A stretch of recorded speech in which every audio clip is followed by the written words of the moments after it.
Hello and welcome to lesson 5, which is Hajj under the unit Islam practices.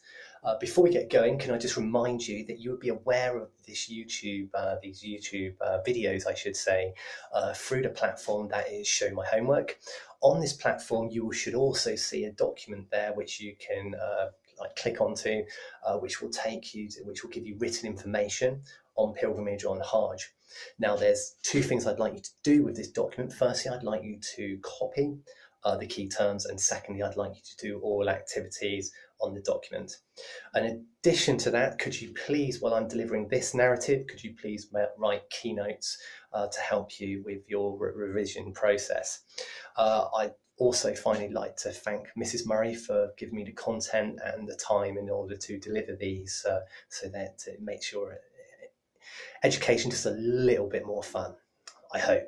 Okay, get going. So Hajj, what is it? Hajj is essentially is pilgrimage. It is the fifth pillar within Islam, and pilgrimage is a journey which has religious significance, and all Muslims are required to go on this journey at least once in their lifetime to Mecca. Obviously, there may be financial restraints, and that is a completely legitimate reason for not going. If they're too ill, poorly long-term, terminal, perhaps, if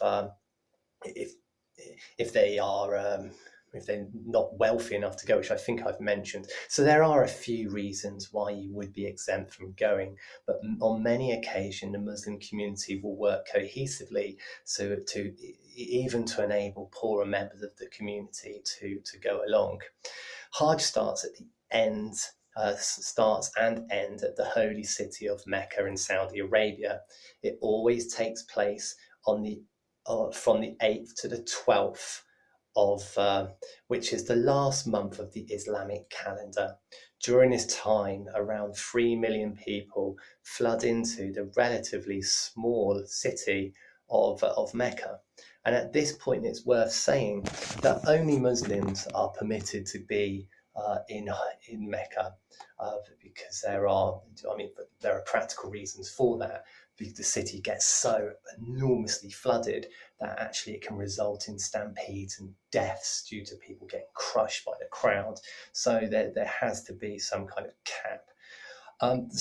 One of the main reasons for going on Hajj is to go to the Black Cube, otherwise known as the Kaaba.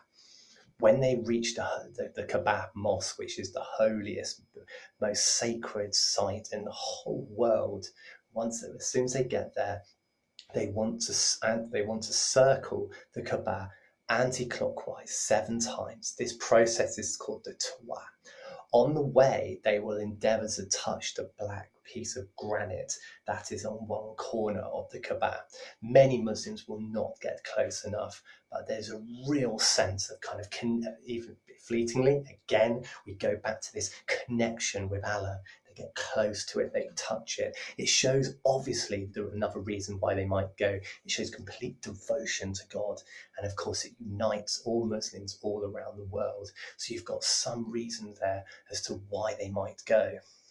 It is, as I say, possible for some to actually touch the stone built into the Kaaba, which is believed to be God-given. Okay. Other points of significance is all wear white. All wear white. All Hajis, all pilgrims wear white, which obviously not only unites Muslims in that they all look similar, in that it breeds this almost sense of equality, regardless of whether it's been a real financial burden to get there or whether you're the wealthiest guy that attends. Everyone is equal in the eyes of Allah, and therefore you should be dressed the same. Anyone donning like heavy jewellery, etc., that comes off. Okay, but again, it breeds this kind of notion of equality amongst all. Okay, before Hajj begins, pilgrims must enter a sacred state called Ihram. This involves performing rituals such as washing, praying, and putting on the Ihram, the clothing. So the white gown is called the Ihram, IHRAM. And for men, this is just 2 sheets of this cloth, and they wrap it around their body. And the white cloth, as I say, is both, it represents equality, and additionally, purity, actually.